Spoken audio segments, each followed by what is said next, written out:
నమస్కారం. Osmania university private international law master క్లాస్కు స్వాగతం. ఈ సెషన్లో మనం అంతర్జాతీయ ప్రైవేట్ చట్టం అనే అత్యంత ఆసక్తికరమైన మరియు కాస్త సంక్లిష్టమైన ప్రపంచంలోకి అడుగుపెట్టబోతున్నాం.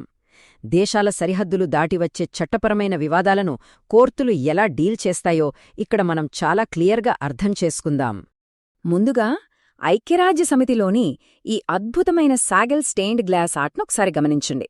ఇది కేవలం ఒక అందమైన చిత్రం మాత్రమే కాదు, మనం చదువుకోబోయే అంతర్జాతీయ చట్టాల అసలు లక్ష్యాన్ని ఇది చాలా పర్ఫెక్ట్గా సూచిస్తోంది.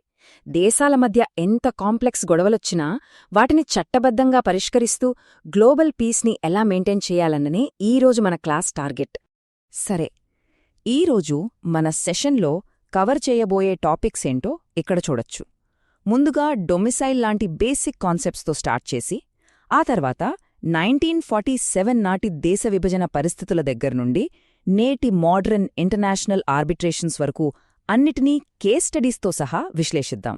ఇక ఏమాత్రం లేట్ చేయకుండా మన మొదటి టాపిక్లోకి వెళ్ళిపోదాం. ఒక వ్యక్తి చట్టపరమైన హోదాకు పునాది అయిన కాన్సెప్ట్ ఇది. అదే డొమిసైల్ లేదా నివాసం. ఇది పుట్టుకతో వచ్చేదా లేక మనమెంచుకునేదా?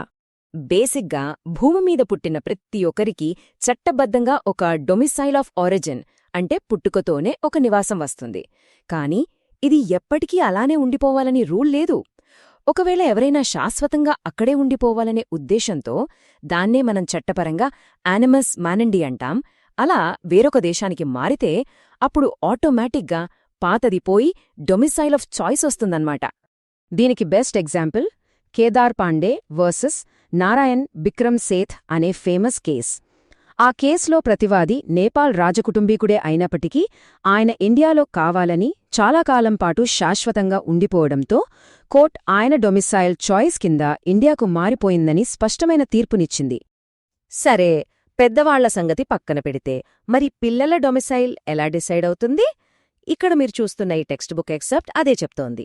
సాధారణంగా మైనర్ల డొమిసైల్ వాళ్ల తండ్రి డొమిసైల్ పైన డిపెండ్ అయి ఉంటుంది. నాన్న ఎక్కడుంటే పిల్లల డొమిసైల్ కూడా అక్కడే అన్నమాట. కానీ ఇక్కడే ఒక ఇంట్రెస్టింగ్ లాజిక్ వస్తుంది. ఒకవేళ తండ్రి తన బిడ్డను వదిలేసి వేరే దేశానికి మైగ్రేట్ అయిపోతే అప్పుడు కూడా ఈ మైనర్ డొమిసైల్ ఆటోమేటిక్గా తండ్రితో పాటే మారిపోతుందా? 1948 నాటి రషీద్ హసన్ రోమీ కేసులో ఖచ్చితంగా ఇదే జరిగింది. ఒక తండ్రి తన కొడుకుని ఇండియాలో వదిలేసి పాకిస్తాన్ వెళ్ళిపోయాడు. అప్పుడు కోర్టు చాలా అద్భుతమైన జడ్జిమెంట్ ఇచ్చింది. తండ్రి పిల్లాణ్ణి వదిలేసిన క్షణమే వాళ్ళిద్దరి మధ్య ఉన్న డొమిసైల్ లింక్ కట్ అవుతుందని చెప్పింది. అంటే ఆ మైనర్ బాలుడు ఇండియాలోనే తన డొమిసైల్ను ఉంచుకున్నాడు తప్ప పాకిస్తాన్ సిటిజన్ అవలేదు.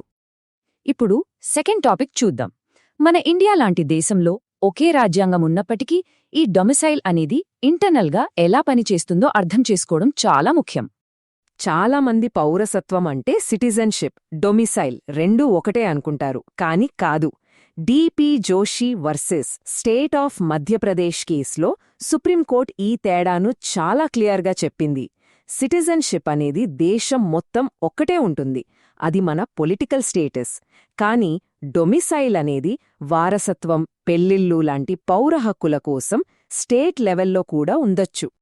ఈ కోడ్ చూస్తే మీకు అర్థమవుతుంది.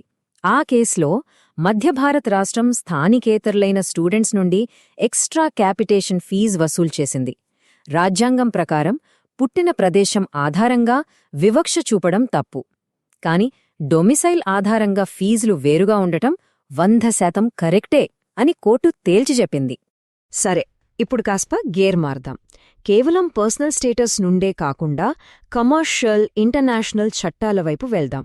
ముఖ్యంగా 1947 పార్టీషన్ నాటి కల్లోల పరిస్థితుల్లో ఈ చట్టాలు ఎలా వర్తింపజేశారో చూద్దాం. కమర్షియల్ డిస్ప్యూట్స్ రెండు దేశాల మధ్య వచ్చినప్పుడు కోర్టులు ఎక్కువగా లెక్సైటస్ అనే కాన్సెప్ట్ మీద ఆధారపడతాయి. లెక్సైటస్ అంటే సింపుల్గా చెప్పాలంటే ఆస్తి భౌతికంగా ఎక్కడైతే ఉంటుందో అక్కడ చట్టమనమాట. లేదా ప్రాపర్ లా ఆఫ్ కాంట్రాక్ట్ను బేస్ చేసుకుని జ్యూరిస్డిక్షన్ ఇస్తారు. ఢిల్లీ క్లాత్ మిల్స్ కేసును తీసుకుందాం. విభజనకు ముందు ల్యాల్పూర్లో వాళ్లొక రన్నింగ్ అకౌంట్ వ్యాపారం ఉండేది.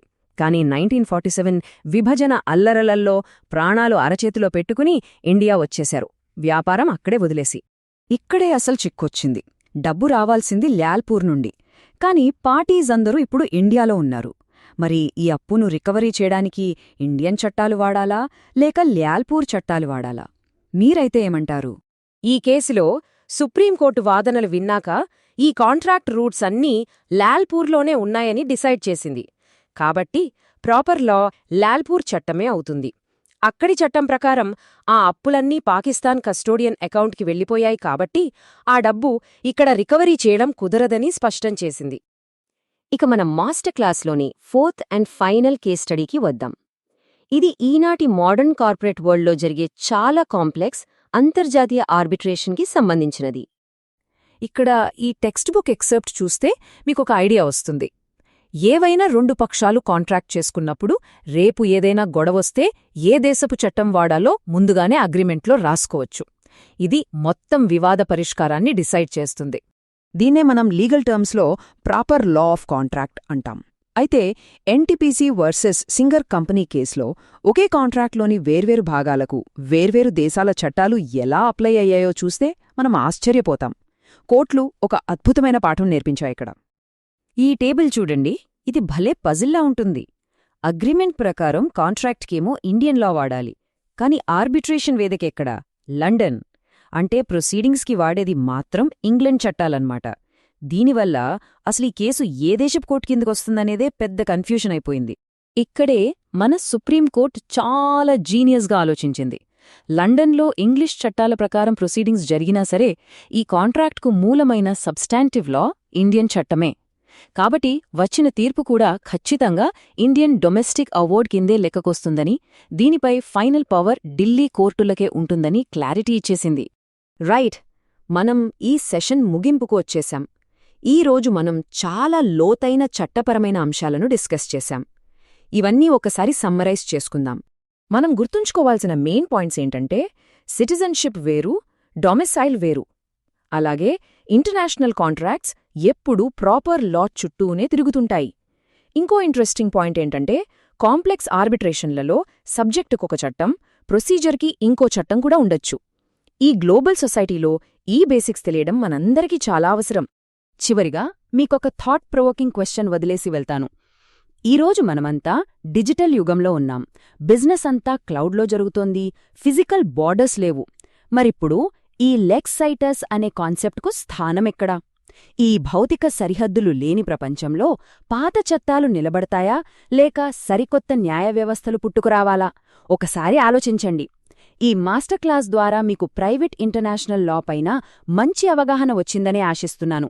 మరొక ఆసక్తికరమైన సెషన్తో మళ్ళీ కలుద్దాం. నమస్కారం.